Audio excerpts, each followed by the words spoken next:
Hi, to insert SIM card in your Samsung Galaxy S25, as a first step, we need to find the SIM slot which is located on the bottom of the phone, and you can see this little hole in it, right? So to open the SIM slot, we need to take this tool, which is called ejector, and goes in a conflict with the device.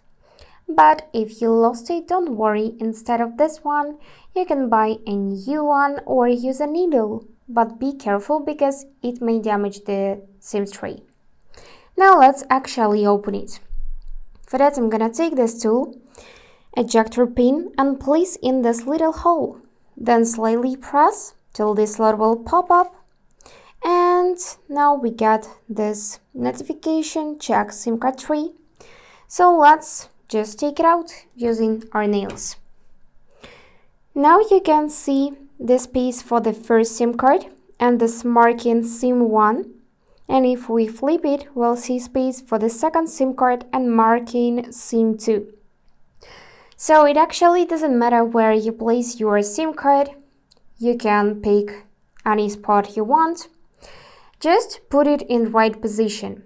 So on your SIM card, you would see this rounded corner and the SIM you can find on the SIM tray. Just make sure that those corners matches and put it with this chip side upwards like that, so it would be secured in this position.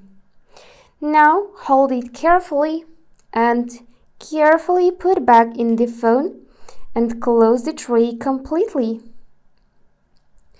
And just in a few seconds, you should see those signal bars in the upper right corner, indicating that SIM card was detected. And we can also go in settings.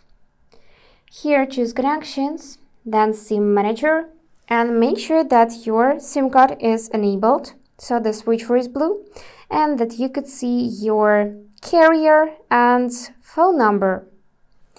So that's it for today.